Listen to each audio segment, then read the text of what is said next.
நாங்கள் எல்லாம் நான் என்ன பண்ணுவேன், விழித்திருப்பேன். எந்த பேய் எந்த விசுவாசி வீட்டில் போகணும் பார்த்துக்கிட்டே இருப்பேன். நீங்கள் நினைக்கிற மாதிரிலாம் இங்கேருந்து எங்கே பார்ப்போம். உங்கள் வீடெல்லாம் எனக்கு தெரியும். நீங்கள் வானா நீங்கள் என்ன விசாரித்து பாருங்கள். இப்போ புதுசாக வந்தவங்க உங்களுக்கு வீடை பற்றி எனக்கு தெரியாது.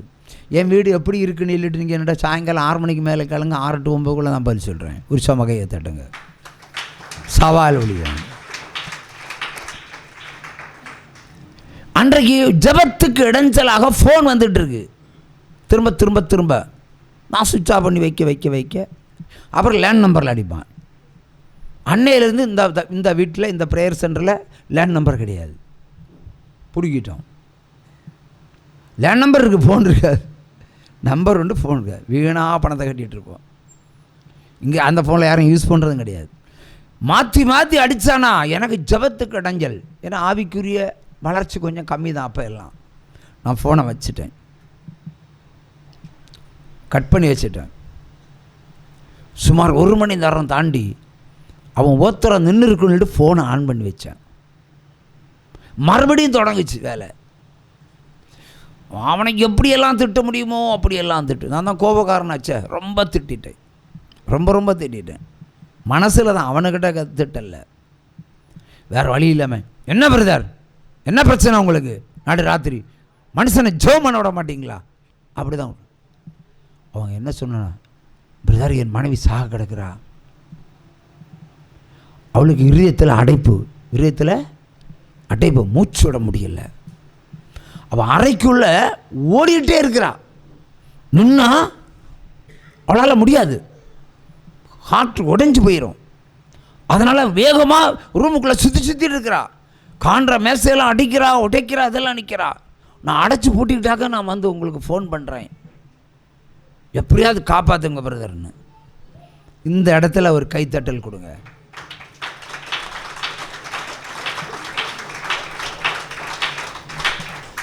எப்படியாவது காப்பாற்றுங்கன்னு சொன்னேன். நான் எப்படி காப்பாற்ற முடியும், இங்கே இருக்கிறேன்.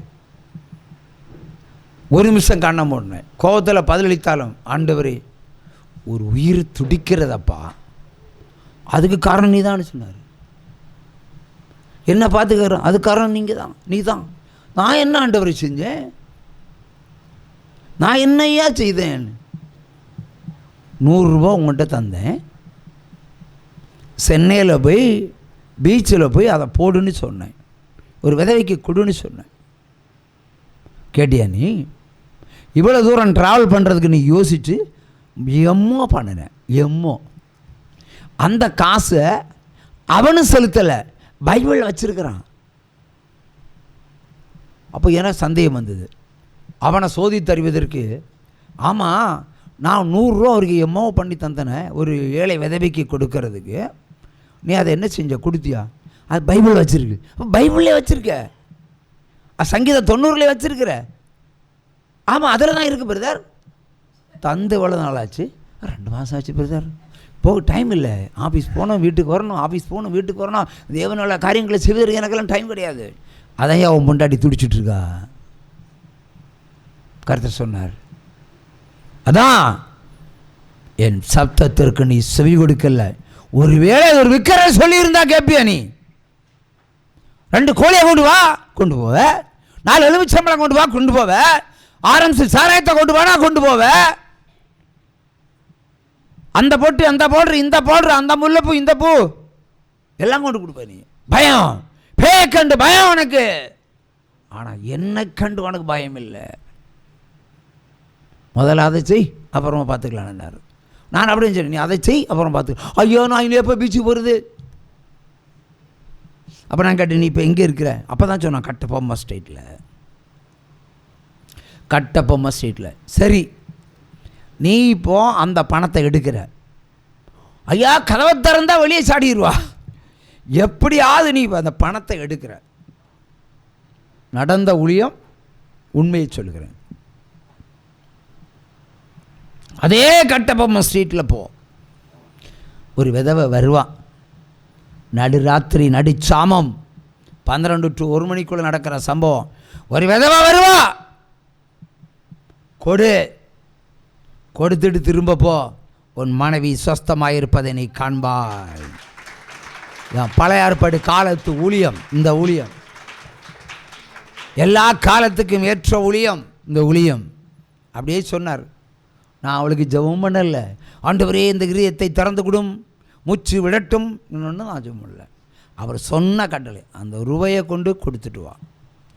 அப்படின்னு வயசான அந்த கல்வியை நான் எங்கே போய் கண்டுபிடிக்கிறதுன்னு, இந்த ஒரு தெருவில் யாரும் அப்படி வரமாட்டாங்க பிரதர். உன்னை கொடுக்கத்தானே சொன்னேன், கொண்டு போயிரு. உண்மையிலேயே கொண்டு போனான். உண்மையிலேயே கொண்டு போனதுனால உண்மையிலேயே ஒரு கோல் ஊன்றி ஒரு கிழவி மெல்ல மெல்ல ஒரு தெருவிலென்று வெளிப்பட்டு அந்த தெருவிலே வர ஆரம்பித்தாள். இப்போது இவனுக்கு சந்தோஷம். ஓடி சென்று கொடுத்தான், ஓடி சென்று கொடுத்தான். அல்லேலூயா. ஓடி சென்று கொடுத்ததுமே அந்த கிழவி என்ன பண்ணிட்டான், அவன் தலையில் கை வச்சுட்டான். காசை வாங்கிட்டு கிழவி காசை வாங்கி தலையில் கை வச்சுட்டான். இவன் அங்கே ஓடி போகும்போது நல்ல புருக்காவி கால் மேலே காலை போட்டுட்டு அவள் குடிச்சிட்டு இருக்கிறா. சப் இன்ஸ்பெக்டருக்கு மருமக, எங்கே போச்சு இருதய வியாதி, எங்கே போச்சு இருதய வியாதி, எங்கே போச்சு சாவம், இதை போய் ஆஸ்பத்திரியில் போட்டால் இருதயத்தை கட் பண்ணி அதில் நூல் போட்டு தச்சு, இல்லைன்னா குழாய் போட்டு உருட்டி அஞ்சிய பண்ணி அடிப்பான். 6 லட்சம் பில்லு. கீழ்ப்படிதல் தான் விடுதலை உண்டாகும். உற்சாக கையை தட்டலாமா? அல்லேலூயா, அல்லேலூயா. அன்று சுஸ்தமானாள் அவள். அவள் ஏற்கனவே இருந்த இருதய வியாதி எல்லாம் தீர்ந்து போச்சு. கீழ்ப்படிதலை தான் அற்புதத்தை பார்க்க முடியும். கர்த்தருக்கு கீழ்ப்படிங்க, இல்லைன்னா சணல் மாதிரி ஆயிடுவீங்க. மண்ணில் புதைச்சா டவல் எப்படி நஞ்சு பிஞ்சு, ஒரு குளிக்கிறது கூட பயன்படுத்த முடியாத அளவுக்கு, ஒரு டேபிளை கூட துடைக்க முடியாத அளவுக்கு இருக்கும் என்று சொன்னால் என்ன அர்த்தம்? சர்வநாசம் வரும்னு அர்த்தம். கீழ்ப்படிந்தால் சர்வ ஆசீர்வாதமும் வரும் என்பதுதான் அர்த்தம். எங்கே கீழ்ப்படியவில்லை, அது நீங்கள் தான் பதில் சொல்லணும். எங்கே நான் பின்தங்கி போனோம், எங்கே நான் விட்டு விலகினோம் ஆண்டவரை விட்டு, ஏன் என்னுடைய வாழ்க்கை எப்படி இருக்கிறது என்று கேட்டு பாருங்கள். உங்கள் வாழ்க்கையெல்லாம் செழிக்க போகிறது. உற்சமாக கையை தட்டி 4 வரியை பாடுவான். பாலைவனமாய் இருந்த எங்களை சோலைவனமாய் மாற்றி நீரையா, பாலைவனமாய் இருந்த எங்களை.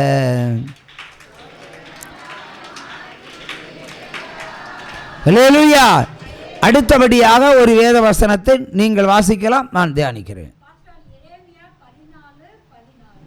14 எரேமியா 14:16. அதே எரேமியா 13:14. பிதாக்களையும் பிள்ளைகளையும் ஒருவரோடு ஒருவர் மோதி விழும்படி பண்ணுவேன் என்று கர்த்தர் சொல்லுகிறார். நான் அவர்களை அழிப்பதே அன்றி மன்னிப்பதும் இல்லை, தப்ப விடுவதும் இல்லை, இறங்குவதும் இல்லை என்று கர்த்தர் உரைக்கிறார் என்று சொல்லுகிறார். ஒரு சமகையை தட்டலாமா? பாருங்க, ஆண்டவர் என்ன சொல்லுகிறார். தகப்பனையும் மகனையும் மோத விடுவாராம். நீங்கள் பாவிகளாக இருந்தால் நான் அவர்கள் 2 பேரையும் சேர்த்து அழிப்பது என்று. தகப்பனை அழிப்பேன், மகனை அழிப்பேன், பேரனை அடிப்பேன், புத்திரனை அடிப்பேன், பௌத்திரனை அடிப்பேன். இதுதான் ஆண்டவருக்கு வார்த்தை. புத்திரனை அடிப்பேன், பௌத்திரனை அடிப்பேன். பௌத்திரனா பேரப்பிள்ளை. பாவத்தை நீங்கள் கழுவலைன்னா அழிவு தான் உங்களுக்கு நிச்சயம். அழிப்பதை என்று மன்னிப்பதில்லை சொல்லியிருக்காரா இல்லையா? மன்னிப்பதில்லை. நீ தப்பி போக முடியாது. ஆண்டவர்கிட்ட தப்பி நீ விக்கிரத்திட்ட போனாலும் விக்கிரத்தை வச்சு அடிச்சிருவார் ஆண்டவர். விக்கிரத்தை வச்சு அடிச்சிருவார், சந்தேகமே வேண்டாம். கோவை மாவட்டத்தில் ஒரு பூஜாரி, ஒரு பரம்பரையாக ஒரு பூஜாரி, பரம்பரையாக பூஜாரி. அந்த பரம்பரை பூஜாரிக்கு மகளுக்கு கேன்சர் வியாதி. அவருக்கு தெய்வங்களுக்கெல்லாம் கும்பிட்டாங்க, பூஜை போட்டாங்க, ஒன்றுமே நடக்கலை. அப்படி இருக்கும்போது பெர்க்மார்ஸினுடைய பாடலை ஒரு சர்ச்சில் போடுவாங்க பக்கத்தில். அதில் அவருக்கு எனக்கு பிடிச்ச பாடல் தான் அவருக்கும் பிடிச்சிருக்கு. கலங்காதே கலங்காதே கர்த்தர் உன்னை கைவிட மாட்டார். கலங்காதே கலங்காதே. இந்த வரி, இந்த பாடல் அடிக்கடி பாடும்போது இந்த 4 வரி பாடலை இவருக்கு இருதயத்தில் பாட ஆரம்பிச்சாச்சு. ஆண்டவரே அவருக்கு இருதயத்துக்குள்ளே பாட ஆரம்பிச்சிட்டாரு. என்னையா நம்முடைய இருதயம் நம்ம பாடாமல் 4 வரி நம்ம சத்தம் திரும்ப திரும்ப வந்துட்டு எங்கேயோ கேட்டது இப்போ இங்கே கேட்குது. அப்போ அந்த வரிகளை கேட்க கேட்க என்ன ஒரு ஆறுதல் இருக்கிறது. இயேசு கிறிஸ்து ஆறுதலை கொடுக்கிற தேவன்.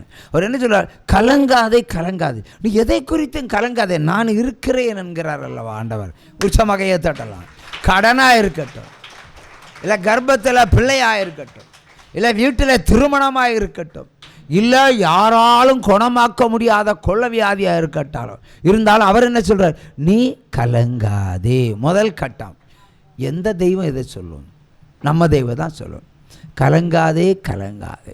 எவ்வளோ அருமையான ஆறல். அது கர்த்தர் உன்னை கைவிட மாட்டார். நீ ஒன்றுக்கும் பயப்படாத, நான் உன்னை கைவிடவே மாட்டேன். மருத்துவம் சொல்லியிருக்கலாம், மகளை கைவிட்டிருக்கலாம், ஆனால் நான் உன்னை கைவிட மாட்டேன். ஆண்டவர் என்ன சொல்லுவார்? ஒரு பாவி மனம் திருந்தி பரலோகத்துக்கு போனால் அதுவே மிகுந்த சந்தோஷம். 99 நீதிமானை விட்டுட்டு அந்த ஒன்றை தேடி அலைகிறார். அவர் கோயம்புத்தூர் போயிருக்கார். ஜீவ ஒளியினால் அந்த பிள்ளைக்கு ஒரு விடுதலை கொடுக்க வேண்டும் என்பதற்காக கோயம்புத்தூர் சென்று இந்த பாடலை பாட வச்சு, அவன் வேறு வழி இல்லாமல் புத்தகத்தை பார்த்து எனக்கு ஃபோன் போட்டு, அப்போ சிஎம்சியில் இருக்கான், ஆனால் குழந்தை சிஎம்சியில் ட்ரீட்மெண்ட்டு. அப்போ அங்கே பாடு வருது வார்த்தை, எப்படியாவது ஐயா காப்பாற்றணும். டாக்டர்ஸ் எல்லாம் கைவிட்டாங்க. என்னுடைய பூர்வீக சொத்துக்கள் எல்லாவற்றையும் நான் விட்டேன். விற்று ட்ரீட்மெண்ட் கொடுத்தேன், ஒன்றும் முடியலை. நான் ஒரு பூஜாரி. காலையில் எழும்பி நல்லா குளித்து ஃப்ரெஷ்ஷாகி பூஜை போடணும். பூஜை போட்டு மக்களுடைய இந்த காரியங்களெல்லாம் செய்யணும். அதான் வேலை. அப்பாவுக்கு அதான் வேலை, எனக்கு அதான் வேலை. செஞ்சிட்ருக்குறோம். ஆனால் என் தெய்வம் என்னை கைவிட்டது, என் தெய்வம் என்னை கைவிட்டது என்று அழகாக சொல்லுகிறான். அவ எனக்கு அது பிடிச்சிது. அவர்கள் கும்பிட்ட தெய்வம் அவர்களை கைவிட்ட பொழுது இப்போ நம்ம தெய்வம் நல்ல தெய்வம்னு வந்திருக்கிறார். விடலாமா அந்த ஆத்மாவை? ஆண்டவரே எப்படியாவது குணப்படுத்த ஆண்டவரே. ஆண்டவரே நான் கர்ப்பத்தில், ஆண்டவர் சொன்னார், கர்ப்பத்தில் நான் ஒரு மனிதனை உருவாக்குகிறேன். எவ்வளவு அழகாக படைத்திருக்கிறார். இங்கே எத்தனை பேர் இருக்கிறீங்க? எல்லோரும் ஒவ்வொரு முகம் இல்லையா? எல்லோரும் ஒவ்வொரு விதம், எல்லோரும் ஒவ்வொரு விதமாக தான் நடப்பீங்க. ஒரே ஸ்டைலில் நடக்க முடியாது. எல்லோரும் ஒவ்வொரு விதமாக தான் சிரிப்பீங்க. ஒரே ஸ்டைலில் எல்லோரும் சிரிக்க முடியாது. எல்லோரும் ஒவ்வொரு விதமாக பார்ப்பீங்க. எல்லாமே விதவிதமாக அவங்கள சிரிச்சித்திருக்கிற தேவன் எப்பேற்பட்ட தெய்வம். ஏன்னா ஆஸ்பத்திரி மருந்தா? கர்த்தர் கர்ப்பத்தை கிரியேட் பண்ணார். அப்படிப்பட்ட தெய்வம் அந்த குழந்தைக்கு ஏன் கேன்சரை வைத்தீர் ஆண்டவரே? நான் அவருடைய கேள்வி கேட்குறேன். வானத்தையும் பூமியை உண்டாக்காத தெய்வங்கள் பூமியில் இராதபடிக்கு ஒளிந்து போகும் என்று சொல்லியிருக்கிறேன். எரேமியா 10:11. அவன் இவ்வளோ படித்தும் அதை கும்பிட்டுட்டு இருக்கான். அதான் வச்சேன் வேலைன்னு. அதான் ஆண்டவர் சொன்னார். அப்போ நீர் தான் அந்த வெள்ளைக்குள்ள வியாதி அனுப்பினீர். அப்போ நீர் குணமாக்க போகிறீர். அப்போ சொன்னார் எனக்கு பொருத்தனை வேணும்னு. நம்ம வழியே தானே. வேறு ஊழியக்காரங்க பொருத்தனை வேண்டான்னு சொல்ல மாட்டேன். நீங்கள் பொருத்தனை பண்ண சொல்ல, உங்கள்கிட்ட பண்ண சொல்லுவாங்க. உங்களுக்கு சக்திக்கு உங்கள் திராணிக்கு நீங்கள் பொருத்தனை பண்ணுங்க, விடுதலை கொடுத்தவரை தந்தா போதும்னு. அப்போ அவிவிசுவாச ஊழியக்காரங்க தானே,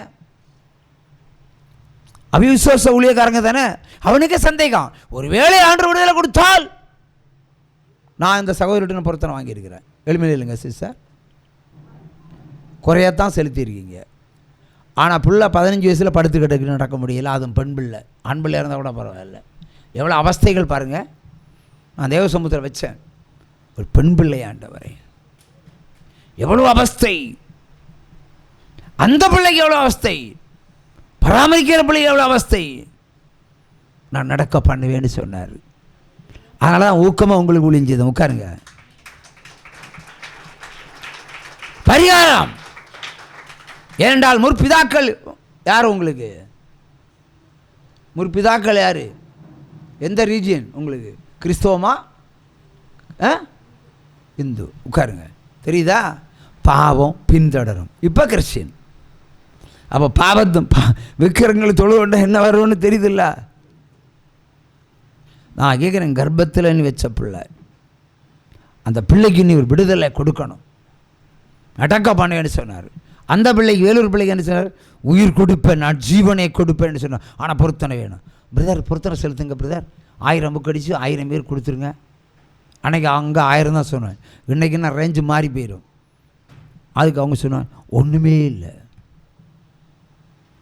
ஒன்றுமே இல்லை. நடந்த சம்பவத்தை அப்படியே சொல்லுகிறேன், ஒன்றுமே இல்லைன்னு என்கிட்ட சொல்லாத. நான் இங்கிருந்து எல்லாம் பார்க்கிறவன், இங்கிருந்து எல்லாம் பார்க்கிறவன். அவருக்கு புரிஞ்சு போச்சு,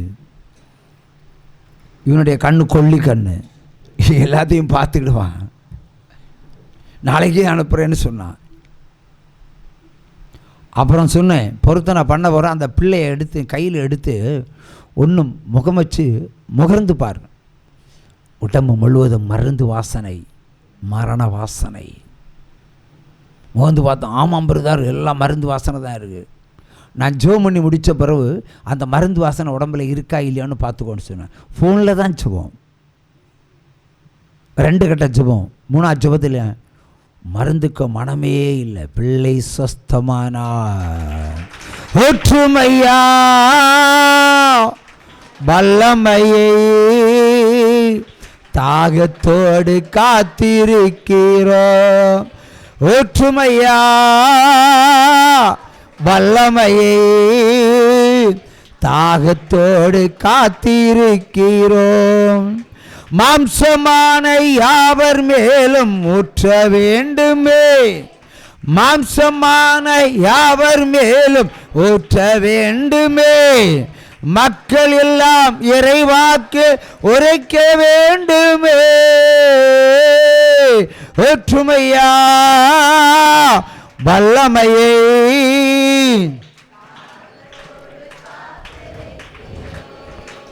அல்லேலூயா எல்லா